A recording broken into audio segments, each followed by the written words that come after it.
And we thank you so much. We have most of the Rotering family is with us. Danny, good morning. Thanks for bringing Mason in. We have Cole and Rosie here. The kids are getting so big. Thank you for having us again. Yep, Mason, Kale, and Rosie are here.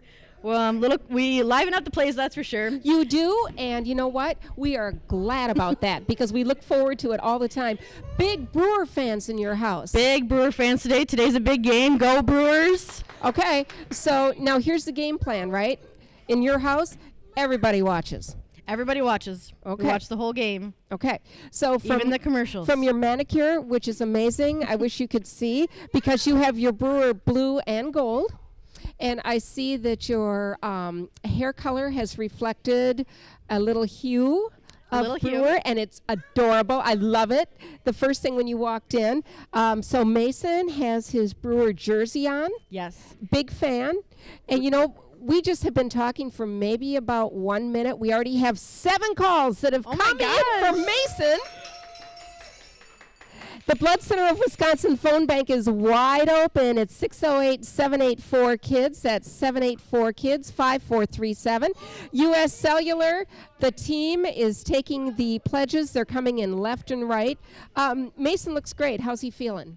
Mason is doing great. He is involved in so many activities this year. He's finally got a chance to be a kid again. Just had a birthday on Wednesday. He just turned 8. 8 years old. Now, can you take us back just for a minute? Go back 8 years. And Mason came into your life 8 years ago. Mason actually was born early. He was due November 11th. I was going to go on an airplane ride on October 20th because I was going to go to a wedding. Sure. Well, Mason had other plans. Okay. He wanted to be born in Wisconsin so he could be a Brewers fan and a Badger fan and a Packer fan. So he decided to come early.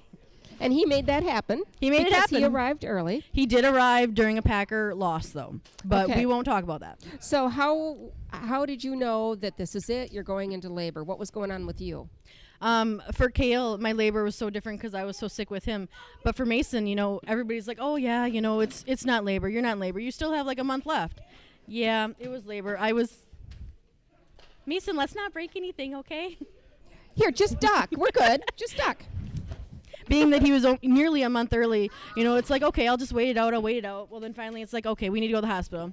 And then they're like, okay, you're kind of at a 3. Why don't you take a walk and see what happens? Well, 1 walk and I was at 5, and you're like, you're having a baby today. I'm like, okay.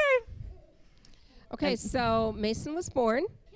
Mason was born at 10:45 at night. Okay, what happens next? At that point, you know, everything looked great. He came out. He had good scores. He had everything. You know, he slept that first night. He was a very sleepy baby, which they warned me would happen because he was technically born early. Okay. So I'm like, okay, well, that's weird. You know, my other kid never slept, so we'll see. So, of course, I had to start waking him up to eat. The next morning was the first morning I had a chance with the pediatrician, and the pediatrician knew right away. So she came over and told us, and then we had some people from Pediatric Specialties come over. We had the Kevin, What was the news that she gave you? She actually delivered it very well, and I commend her for this. She, you know, getting a Down syndrome diagnosis at birth is not something you should apologize for, not something that you're sorry for. She delivered it, you know, with a smile, just, you know, told us what to plan. You know, she did very well. And I mean, you know, when you get, you know, you just had a baby how many hours ago? I don't know how many hours left. It didn't really grasp what that meant. Well, you're recovering yourself. Exactly. I mean, all that mattered is he was with me, and at that time he was still having a little trouble eating, so, you know, we were trying different things.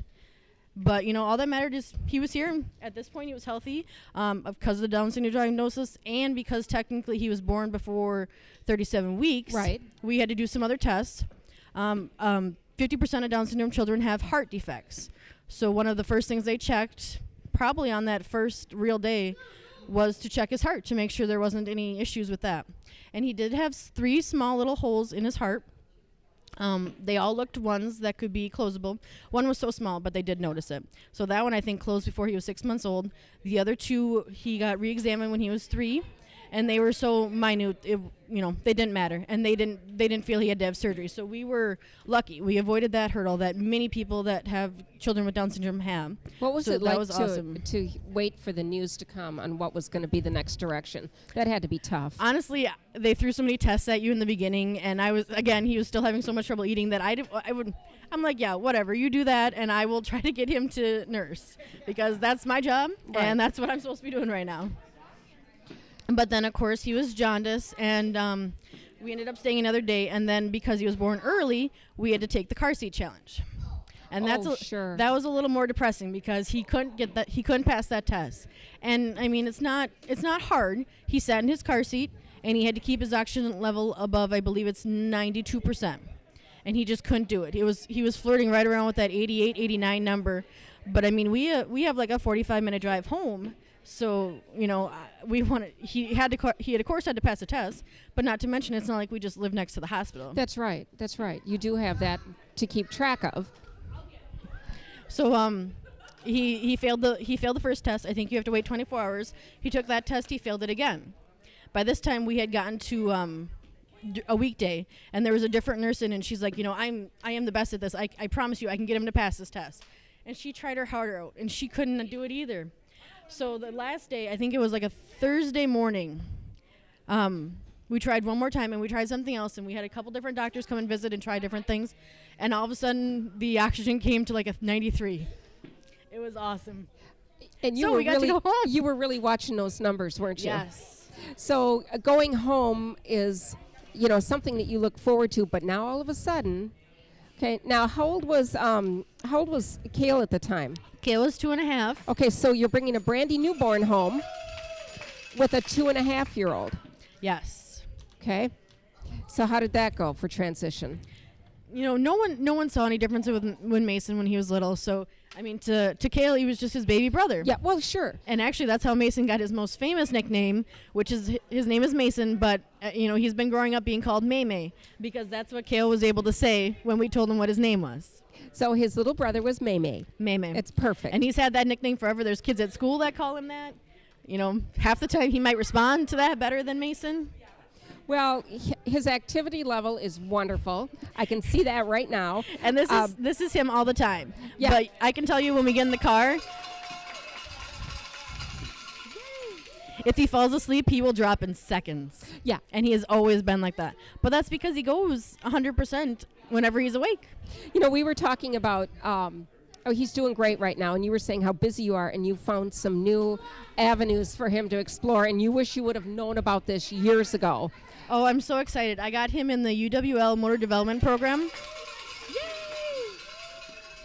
And that's on Thursday nights, and that has been amazing. He gets to swim, he gets to play in the gym, and he does different activities. It's college kids that go to UWL. Yeah. It's all different programs.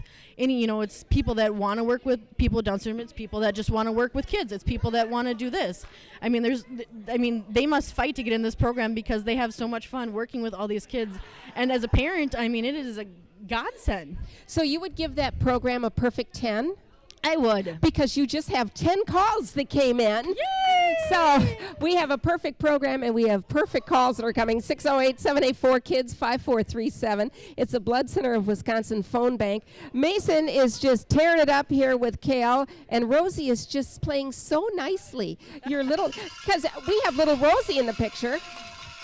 And Rosie, is she 4? Rosie is 3. She's She 3. will turn 4 later this year, but she already thinks she's in school. She was really depressed on that first day of school when she didn't get to ride the bus with her brothers. Okay, so how does the bus ride go? We've tried different things with the bus. He does get to ride the bus in the morning. We live very close to school, and actually we're the last stop on the bus.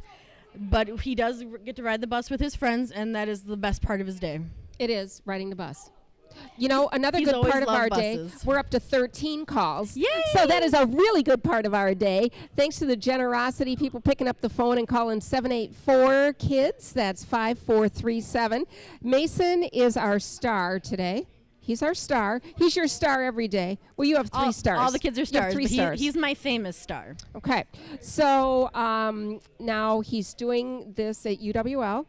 What else is happening? He also does adaptive sports at the YMCA in Alaska, which is also amazing.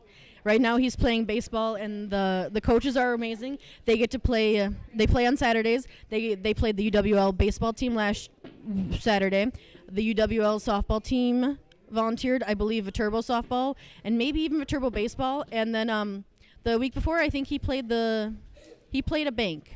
I can't remember which bank, and I don't want to say it to screw up, but, I mean, people volunteer their time to come out and play baseball with the kids on a Saturday morning when it's like 30 degrees right now. So a lot of these things probably wouldn't be able to do. Now there is help. Children's Miracle Network hospitals, how did they come into your life? Do you remember? I honestly don't remember, or maybe even realized the first time I figured out that it was Children's Miracle Network. But, I mean, with the Down syndrome children, you know, he didn't pass his hearing test in the hospital. You know, they have to, you watch their eyes a lot more, you watch their heart, you watch other parts of their body. So you visit the clinic a lot more. You see specialists, you see, there's so many appointments in the beginning, you don't even remember, half the time you're like, which floor am I going to today? Who am I going to see? And then, they come out so excited to see you, and it's like, oh gosh, you look familiar. What is your specialty again? What department am I in? And I can understand that. I mean, your life is making sure that he's seeing the specialist he needs to see. Well, and then it pretty much double timed. Shortly after he turned 3, then he was diagnosed with leukemia, which was a very big shock for us. He turned 3 in October. Opening deer hunting weekend, he fell. So we took him into the clinic, and by the time we got to the clinic, of course, he was fine. They didn't even have to look him over. He was acting, all mopey at home, but then by the time we got to the clinic, he was totally fine. So we went home. And then a couple weeks later, then, we took him back in. She's like, oh, I think he's got an ear infection, which would have been his first ear infection, which is, again, amazing for a Down syndrome children because they have smaller ear canals. Sure. So, took him in, ear infection. Okay. So she got me some medicine for that. And no matter what I did, I couldn't get his temperature to be down to a reasonable level. Oh. And so about 3 days later, then, Mason woke up and his stomach was rock hard. And, he pretty much sat on me the entire day. He'd wake up, he'd whimper. He didn't want to eat. So then we took him back to the emergency room. We're like, you got to do something else. Something's wrong. Something else is going on. And about 11:07 that night, I met Dr. Bob, which is never a doctor you want to meet. And he's the one that has to give the parents the verdict that your child has cancer. I don't even know how you're able to even, did you even, you heard what he said, but that's the only thing I heard. But that's it. That is the only thing I heard out of probably a 2-hour-long conversation, but that is the only word I heard, and I stopped listening. So inside, you just don't want to take in anymore at that point. Exactly. And that's when people are coming in to start helping you out. Totally. Through this. And of course, with thank you. With chemo, it's very hard on your organs. So the next morning, Mason had to have another heart check to confirm that it was still doing okay and that he could even handle chemo. So that was actually our first visit to the PICU, which was a very nice place as well. But we were lucky. We got to visit the old hospital, the old PICU part of the hospital, and then during treatment we also got to stay in the new part of the hospital, which Mason loves the new part of the hospital because they have big open windows and he can watch anybody that goes into the car parking lot. He can watch buses. I mean, honestly, it kept him really occupied. Yeah, and actually the couch is right in front of the window, and that's where he spent most of his time. I mean, the nurses were so good with him. They moved whatever they needed to move so that he could sit in the window, and he'd sit there for hours. Hours and hours, and he'd look out the window.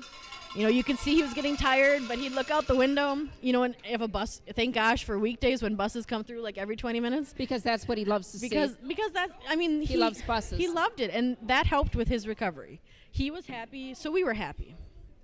And I mean, the child play lady would come in, and she'd have to come to the window. Everybody that wanted to see Mason or talk to Mason would come to the window to see him because that's what he enjoyed. He didn't want to sit in the hospital. Kids can't sit in hospital beds. We don't want to. Yeah, as an adult, you don't even want to do it. So you can't expect a kid to sit in a hospital bed. So here's some good news. We're up to 16 calls. Yay! Now we're going to shoot for 20. All right. So we're getting there. We're at 16, so we're going to shoot for 20. How long did his treatment go? Because Mason has Down syndrome, he actually could follow a different schedule. Oh, okay. And actually, at the same time he was diagnosed, there is another a study being done. So we signed him up for the study in hopes that another kid would never have to go through it. Right.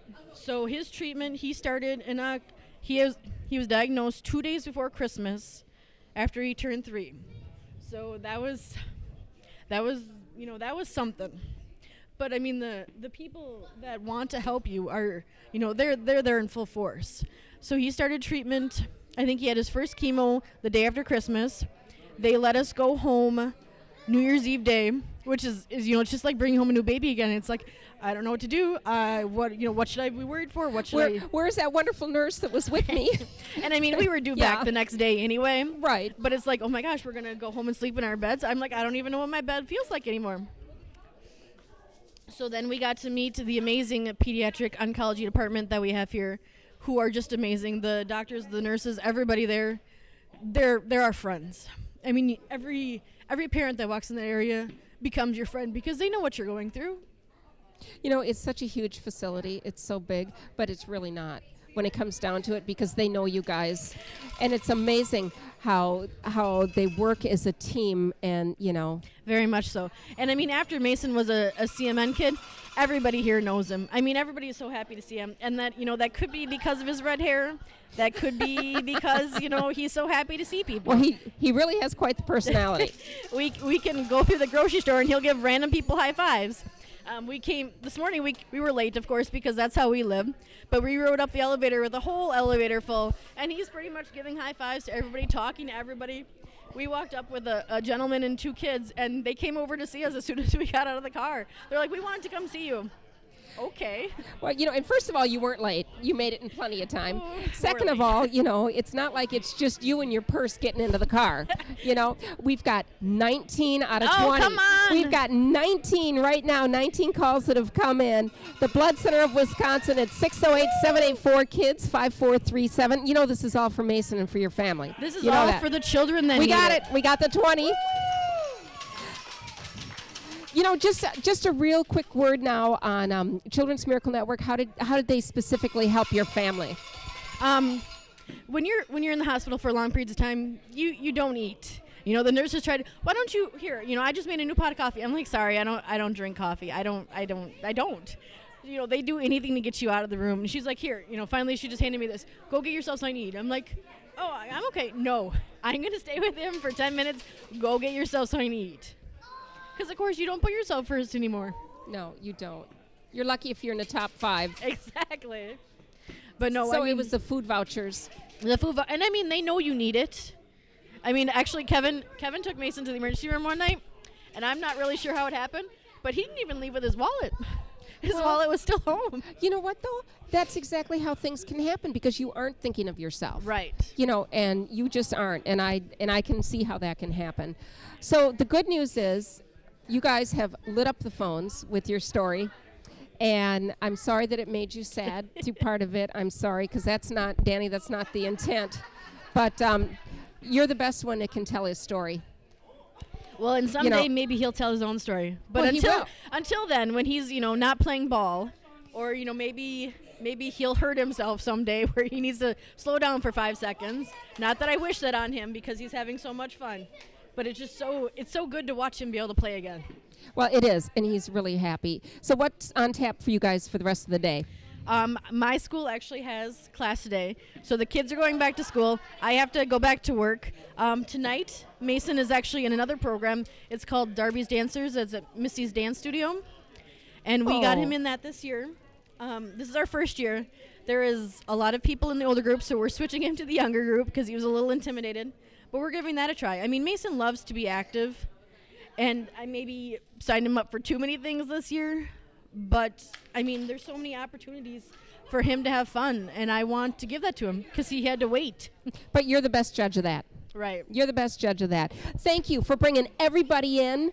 You know, it is just so fun to catch up and to see how everybody's doing in the family. It is so fun to see you every year and all well, the work you guys do. Well, and our best to Kevin. I know he's on the road. So you're handling this week by yourself. Which is why this is so crazy. No, you're doing great. You're doing great. Thank you for spending the time to come in and update us. We appreciate it so much. Again, thank you to all the callers. Thank you to anybody that's called. Thank you to all those Brewer fans out there. You better be cheering loud tonight because they need it. Thank you to both the places that Kevin and I work. You can't do this alone, and the amount of time you have to take off was astronomical. And they didn't care. They said do families first. So just thank you to everybody that cares so much about these kids and helping kids, and we really appreciate it. They're putting their money where the miracles are. Right. Rotering family, we thank you so much. You're listening to the Children's Miracle Network Radiothon, a service of the La Crosse Media Group.